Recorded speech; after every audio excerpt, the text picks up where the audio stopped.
Welcome to Bike World.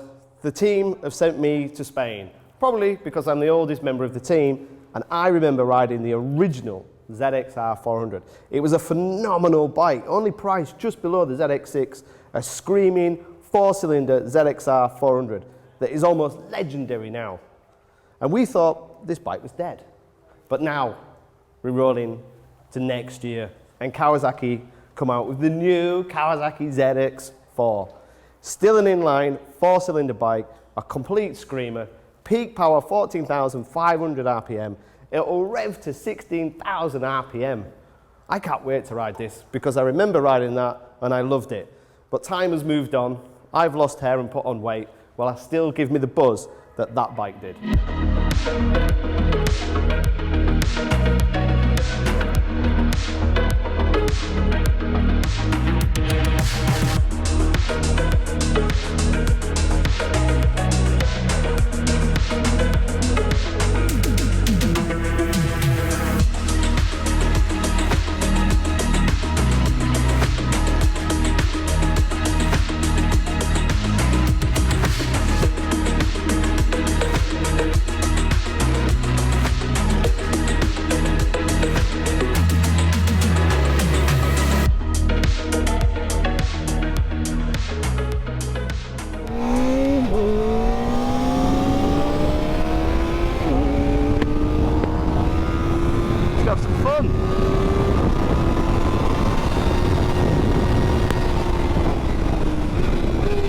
Let's remember no tyre warmers. Were they on tyre warmers?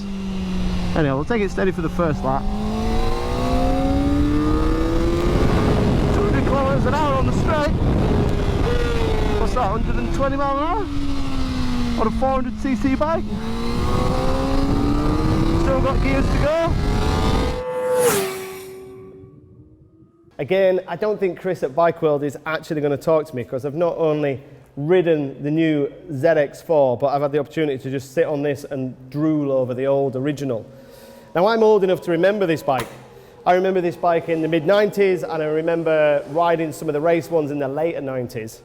I also raced the 400 a few years ago at Scarborough and loved the 400 class and what it was. So I had high expectations of the ZX4. But when you look at the ZX4, obviously it's chalk and cheese in terms of design, but that's 77 horsepower quoted with 80 horsepower of ram air. These in race trim were only just 75 horsepower. That's got traction control, it's got ABS, it's much roomier, it's got bigger ergonomics. It's much more of a bike than this, sadly, ever was. And on track, I've had so much fun. We've done 6 or 7 sessions of 20 minutes and it's nearly 30 degrees. And yeah, I'm sweating because I'm unfit, but I've enjoyed every lap of it. If you're on a ZX6 or a ZX10 or any big performance bike like a 750, in this type of heat, you feel fatigued. You know, unless you're an athlete, you start slowing down. On that, I was lapping at a decent pace on lap 8, on lap 9, on lap 10, and just enjoying it. It doesn't really have the power to slide like a power slide.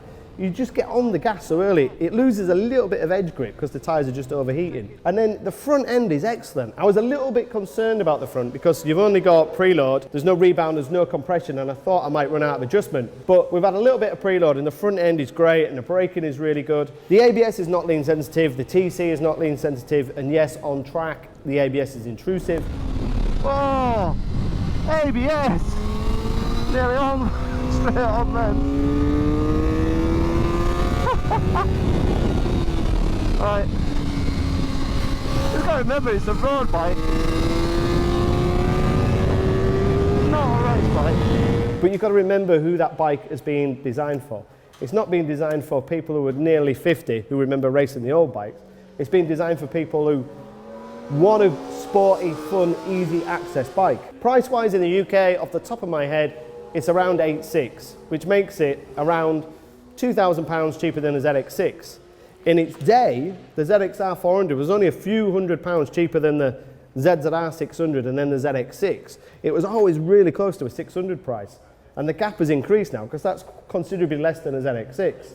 I was a little bit worried because when the image of that bike came out and the details that Kawasaki were going to be brave enough to produce an inline 4-cylinder, rev happy to 16,000 RPM ZX4, I was like, please make it have the DNA of the old bike. Please make it fun.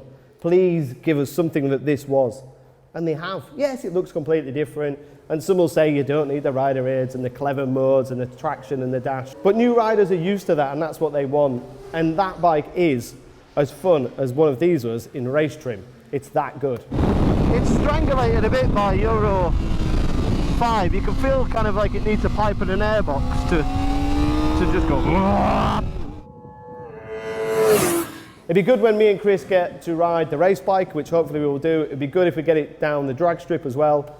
It'd be good when we get it on the dyno. But as a first impression, riding it here in Calafat, 7 sessions, smiled every lap, really enjoyed it, and it's hit my high expectations. Thanks Kawasaki, thank you for producing, thank you for being so daring. Let's hope the other manufacturers follow. Let's have some 400 bikes again. I don't want to give it back. Bike number 9.